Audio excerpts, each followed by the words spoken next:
اسی کی محبت میں میرے عزیزو آپ کو سلام.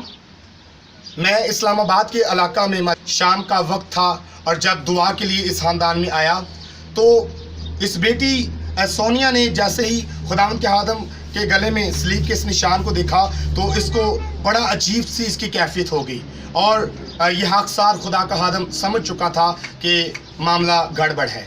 اور جب ہم دعا کرنے لگے تو اس کا سر بھاری ہونا شروع ہو گیا اور اس نے بہت عجیب سی کیفیت میں اپنے آپ کو پایا. اور میرے عزیزو جب عبادت کی، جب کلام ہوا اور اینڈ پہ جب پریئر سیشن تھا تو ابلیس باقاعدہ طور پہ حاضر ہو گیا اور باقاعدہ ابلیس نے اٹیک کیا اور بہت زیادہ صورتحال سنگین ہو چکی تھی. لیکن یسوع مسیح کے نام سے دعا کی، یسوع مسیح کے نام سے ابلیس کا مقابلہ کیا اور تھوڑے ہی لمحات کے بعد بیٹی کی طبیعت سنبھل گئی اور ابلیس کو شکست ہوئی اور آج یہ بیٹی بالکل آزاد ہے. ہاللیلویہ، خداوند کا شکر ہو. میرے چیزوں ضرور ہے کہ بیٹی اپنی زبانی گواہی بتائے گی.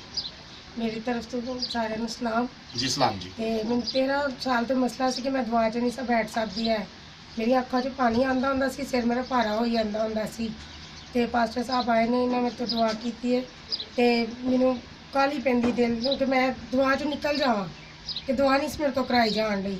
میں دعا کر کے میں پانی دتا، میں پانی پیا، میرے پیٹ سے درد ہون لگ پئی تے اس تو بعد میں پھر دعا کیتی تے میں بالکل ٹھیک ہو گئی. ہاللیلویہ، پریز دی لارڈ. اور ہن تہاڈی کیفیت ہے کہ اگر تہاڈے سر تے ہاتھ رکھ کے دعا کیتی جائے تسی کہو گے کہ دعا کرو. ہاں جی کرو. ہاللیلویہ. اور بالکل جسم تہاڈا ہلکا ہو گیا ہاں جی ہلکا اور ہو گیا سی. یسوع مسیح دے نام تو تسی اپنے آپ نو آزاد فیل کر رہے ہو. ہاں جی ہاللیلویہ. میرے پیروں چ اگ نکلਦੀ ਸੀ ਉਹ ਵੀ ਖਤਮ ਹੋ ਗਈ. ਇਹਨਾਂ دعا ਕੀਤੀ ਤੇ ਮੇਰੇ ਸਿਰ ਤੇ ਵੀ ਇਹ ਬੋਝ ਜਿਹੜਾ ਹਲਕਾ ਹੋ ਗਿਆ ਸੀ. ਅੱਖਾਂ 'ਚ ਸੇਕ ਨਿਕਲਦਾ ਸੀ ਉਹ ਵੀ ਖਤਮ ਹੋ ਗਿਆ. ہاللیلویہ، ہاللیلویہ. خداوند نے جی آپ کو آزاد کیا ہے، آپ کو بہت بہت مبارک ہو. So God bless you all. آمین.